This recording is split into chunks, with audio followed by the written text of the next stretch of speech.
Everybody, I am Summer Lee. I am already a state legislator, but aside from that, I'm an organizer who grew up in North Braddock, where I was born and raised.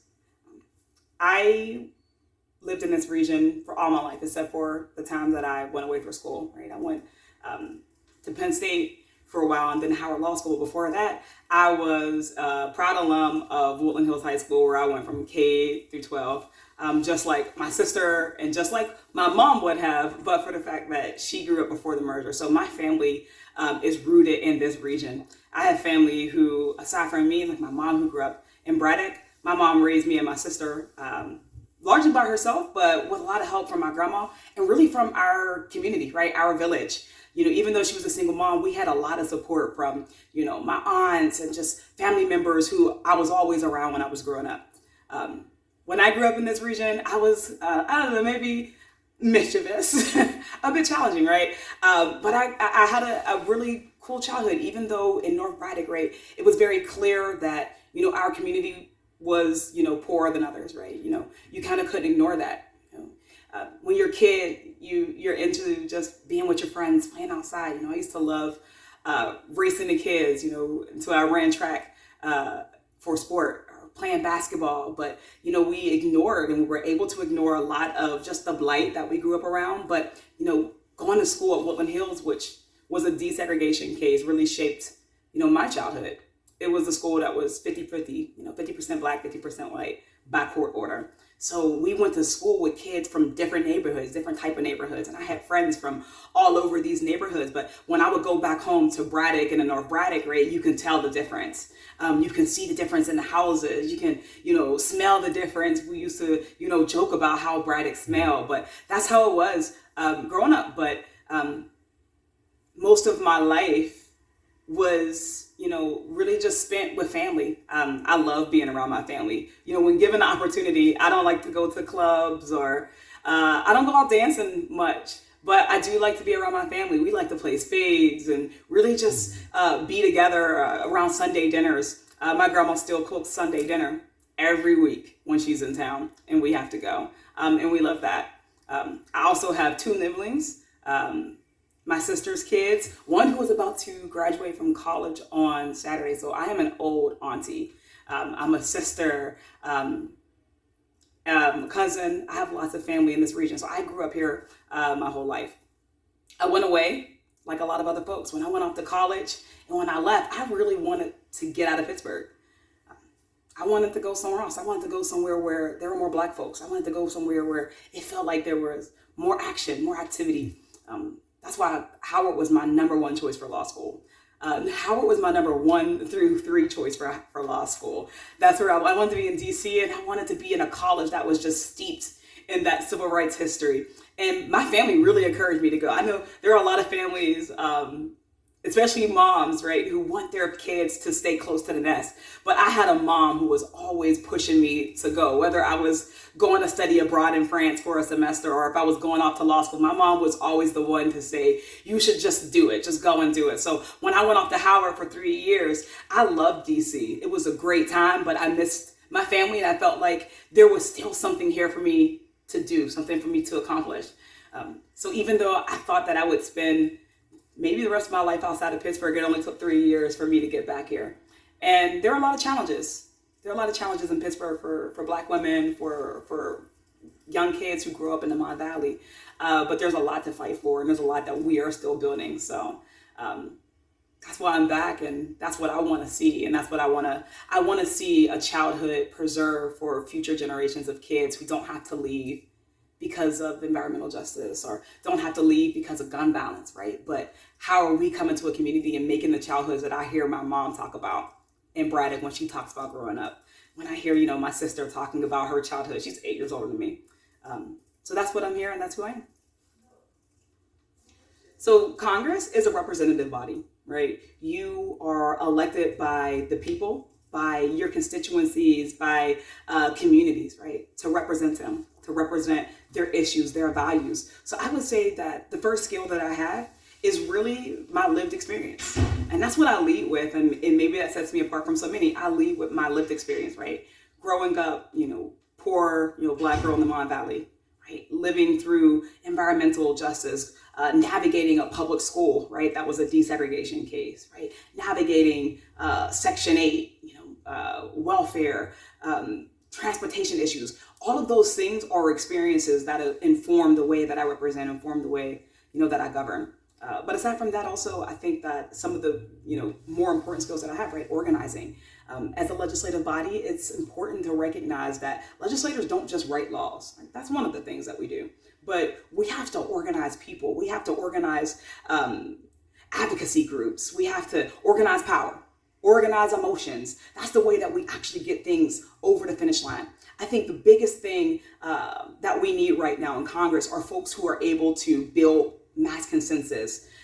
If we are going to win on those really people-centered values, that if I'm sent to Congress, I know that's what the folks are sending me for, then we need folks who are going to recognize the power of organizing colleagues on the inside, organizing them and moving them and really shaping them around the things that are important to the folks in our district, but also connecting the folks in our district to that power that they don't see every day on the inside.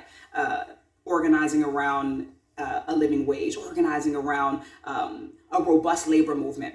Third, and like a lot of other folks, I actually do have a law degree. I went and studied the law so that I understood how systems work, right? So I have that experience also. And unlike anyone else in this race, I'm also already a legislator. So for the last almost 4 years, I've actually been a representative for a district here in Pennsylvania, in the Pennsylvania State House, where I have been on the Judiciary Committee, the Health, the Education Committee, even the Local Government Committee, where I have been in community, where I've been in relationship with stakeholders of various perspectives along a wide array of topics, right? From criminal justice to education, visiting folks who are incarcerated, talking to advocates who have degrees, but also connecting them with advocates whose, I would say, qualification is the fact that they live this every day, and really connecting those. So I think that those are the experiences and really those skills that we need right now and that I uniquely have to serve in Congress. I'm running for Congress because we have an urgent need right now for people who have lived experience and who have fight in them, right? The reality is that our government is supposed to be a body of folks who are reflective of the communities, of these constituencies. And there's a reason why we're supposed to have a reflective democracy, a democracy that reflects the diversity of experiences and perspectives, socioeconomic statuses and races and genders of folks. We've never had that. And it shows, right? It shows when we see what priorities get moved on. It shows when we see the order of those priorities. It shows when we see the types of folks who get investments, the communities that are invested in, and those that are divested from. That's how urgent it is that we have people who have lived experiences and really the various issues that are most likely to come up, right? There's never in Pennsylvania been a Black woman who has served in Congress, never, right? And we're one of the original 13 colonies. But to say that an entire demographic of folks have never seen themselves and their issues and their values represented in Congress is such a huge, I would say, shame, right? But it's also a huge opportunity, right? There are a number of folks in Congress who are rich, who are corporate, who worked in corporate America. There are an abundance of folks from a particular demographic, but there are a few folks who have lived out environmental racism in the way that I have, right? In the way that folks from communities like mine have. There are few folks who have can come to the conversation about housing affordability as renters, and folks who have had to live on Section 8 and housing vouchers, right? Few folks who come from schools that have been divested, and when we talk about educational equity, recognizing how truly urgent that movement is, right? Few folks in Congress who have the student loan debt that Black women have, that I have, right? Folks like me who are told that the gateway out of divested communities, right? The pathway to upward mobility is to go and get an education, right? And then when you go and get that education, college is inaffordable for you, first generation college students. It's inaffordable for you, children of single Black mothers, right? Whose mother was a bartender, right? It's unaffordable for you who came from school systems that didn't have world-class programs, but we go anyways. And then we climb those structures, right? We go to law school and we take on loan debt. And then we are blamed and told that, well, maybe we should have set our sights lower. Maybe if we couldn't afford it, those sorts of schools, we should have done another route, right? That can't be the answer. That can't be the answer. There are so many solutions that exist right in our communities to so many of these problems that we're facing. There are solutions in my community to transportation justice issues. There are solutions in my community, child care issues, to housing issues, to gun violence, to racial injustice. There are solutions in our communities to the Black maternal mortality rate. But there are so few opportunities for us to actually get into the rooms where we can actually affect change, where we can move and shift power, shift the balance of power that we have and that we're experiencing where we are right now. I'm running for Congress because we have an opportunity, right? For the first time in 26 years, which is the majority of my life, we have an open seat, right? And not only we have an open seat, but we have it at a moment where we've seen a movement brewing in Western Pennsylvania, right? Where we've seen new, more progressive and women legislators elected, right? We've seen folks really focusing on the local level with magistrates and judges. We've seen the first Black mayor getting elected in these last 4 years, right? The people of Allegheny County, of Western Pennsylvania, Southwest Pennsylvania, are telling us every single election cycle that we can actually really call for more, right? That we can have people who are going to be true fighters, that we can have people who aren't just going to go to get in to fit in, but are going to go and get in to really change things. They're going to get in to lift up and elevate the needs of the most vulnerable, the most divested, the most disenfranchised, right? Those folks deserve representation too, and that's what I bring.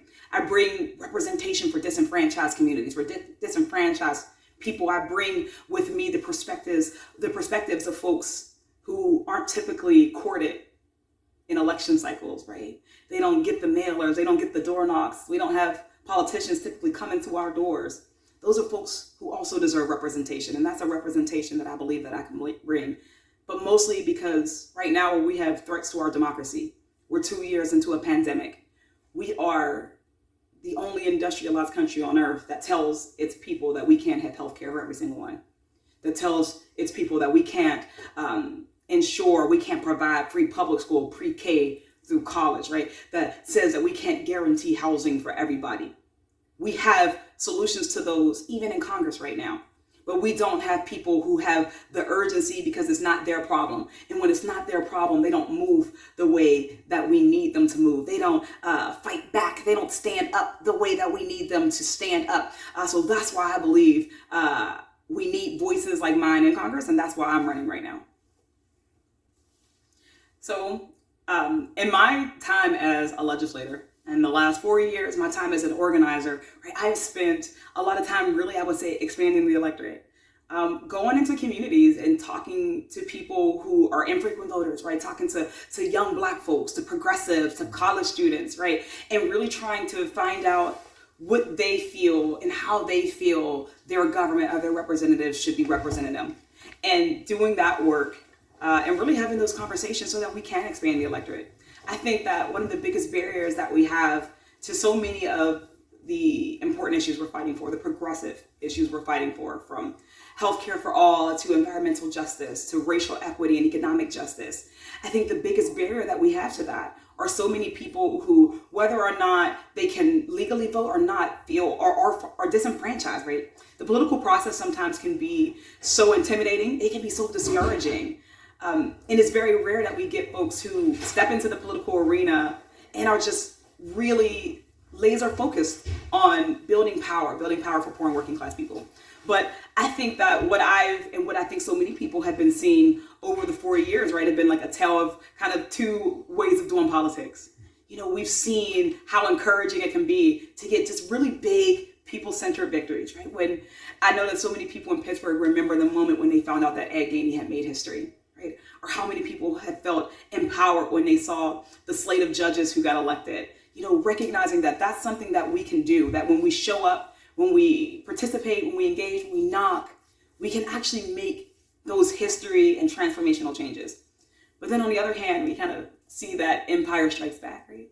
If you are, somebody who has watched my political career, if you've watched this election right now, you've probably seen, millions of dollars of negative ads, right, going in to attack me, right? Just millions of dollars. The fact that people have millions of dollars to even spend on this is in and of itself discouraging, in and of itself, intimidating and bullying. But really what it does is, and the reason why I mention this, because I think that all the work that I've been trying to do with politics, bringing in and really expanding, who politics is for, right? Who the electoral process should be for and geared towards, and who it can work for, is almost, it's completely undermined, right? When we see folks invested in destroying people who take the leap to participate, who take the leap to serve. What it does is it sends the message to people that if I'm, a young Black girl from the Mon Valley, or if I'm a working class, person in a labor union who wants to run for the first time, to think that somebody might run ads that your family has to see, to think that somebody can put, just misleading or deceitful things on TV and that inundate you. It deters people from running for office. It deters people from wanting to vote. Right now, we have a call to only do politics that don't disenfranchise, but expands the electorate. We have a moment that we have to meet. If we're going to fight back against the threats of democracy, if we're going to, help us have a just transition in our environmental crisis, if we're going to move our nation forward through the Black Lives Matter movement and COVID-19, then we have to be really clear about who we should be focusing our energy on and who we should be keeping out of processes. When we engage in negative politics, it sends a message that there are only certain people who are welcome in this process and certain others of us who should just stay home. And that's not the message that we need right now. When we see threats to reproductive justice in our abortion care, right? When we see insurrection and ongoing insurrection, right? Somebody should be in the race. Somebody should be running. One party should be running, lifting up the causes of poor and working class people, not tearing it down, not tearing down champions for poor and working class people. So I've been committed to running positive campaigns, right? For as long as I can, only talking about our positive message, what we can offer, what we can build together. And I think that when we do politics like that, when we have progressive policies that matches the way we do our politics, I think that we will truly spark a movement that will absolutely change this country. I think people should vote for me because I'm very upfront about who I'm building with and for. I think that right now we need folks who are going to build movements, not monuments, right? I'm somebody who is a we-centered person. How do we uplift the marginalized communities? How do we uplift and build coalitions that are multiracial, multi-generational? I think that we have the winning message, right? We know that when we are building power for workers, when we're centering workers and worker justice, right? Helping folks as they unionize, when we build power for students, when we are making a clear pathway for students to get a quality education, from the time that they're babies up through college if they so want to, when we are building power with Black and brown folks, when we're building power with folks of all genders, that's the movement that we are creating. And I think that is the only way that we are actually going to achieve what this progressive movement is about. How do we get Medicare for all? How do we get environmental justice, clean air and clean water? We need folks in office who recognize that it's great to be a smart person in a room. And we want smart folks who are in rooms. But I think that there is so much more potential in recognizing that our real power doesn't lie within having one person in a room who's clever, right? But realizes that our true power is in building with people, right? Building with communities, going outside and taking down gates instead of keeping them, right? How do we use our access, our platform to bring more people into this process? I think, and I hope that people will vote for me because I've proven that through our work, our organizing, our message, that we expand the electorate. We create the Democratic Party of the future that will win us and that will save and get this country on the right course, right? We bring in people who have never felt that there have been politicians or parties that speak to them, that serve them. We talk to them and we bring them in. We've gone and we've excited and we've encouraged young voters, right? Voters who are not even old enough to participate yet, future voters. We have engaged young people, children, high schoolers, middle schoolers, who are excited because they feel like there's somebody who understands them and who is going to fight for the things that matter to them in their future. We bring in the disenfranchised. We've gone and we've talked to incarcerated people, folks who have never voted before, but feel like there's now finally a system that maybe will address their needs. Maybe there's somebody who will go and fight for them. We talk and we bring together people from disparate communities. We have been able to build and grow in suburban communities and urban communities. We've gone out in every corner of this district, whether it's the south suburb, the South Hills, or the city of Pittsburgh, or the Mon Valley, or even Westmoreland County. And we know that everywhere we go, we can unify this party, we can unify this region along a people-centered message, right? When we cut through the fear-mongering, when we cut through, the deception, when we cut through lies, we know that people in this region want basic thing, everybody. Whether they're black or they're white or they're brown, whether they're young or they're old, whether they're rich or middle class or poor, we know that everybody wants or believes that they should have a living wage and protections on their job, that 2 years into a pandemic, we should have paid sick and family leave.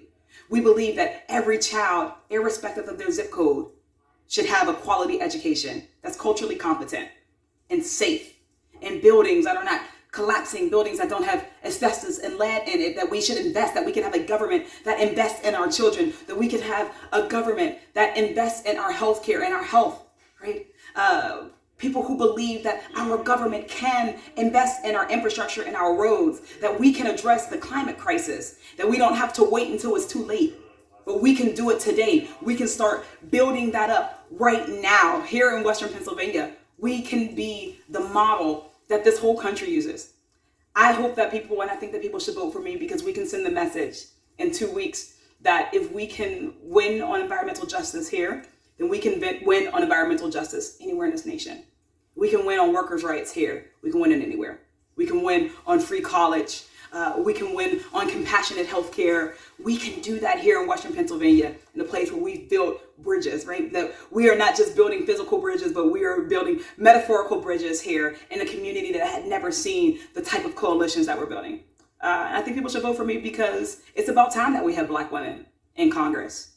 It's about time that our Democratic Party reflects its voter base, reflects the people who come out and deliver victories time and time again. And we should vote for me. And I would say, please vote for me, because if you were jarred by the Supreme Court's decision around reproductive freedom, around abortion care, if you are afraid about the fact that we know history tells us that when we lose this right, that people will die, then we need to be sure that we are putting people on the ballot for November who will turn out voters up and down. Because if we lose this governor's race, we'll lose it because we didn't turn out Black folks. We didn't turn out young folks. We didn't turn out progressive folks. We didn't have someone on the ballot who can coalesce all of these people, all of these communities around a unifying message. We cannot afford to sit out in November. So there's only one person who has proven to be able to double voter turnout, expand the electorate. That's what we do. That's what we get. And that's what we're fighting for. So I hope that you will consider voting for me. Thanks for watching the video. Make sure you hit the like button and subscribe to the channel so I can bring you more videos on subjects like this and many other topics. Please leave any comments in the comment section. Any questions or comments, I'll get back to them as soon as I possibly can. Thanks a lot for watching. Hope you have a great day, and I'll see you in the next video.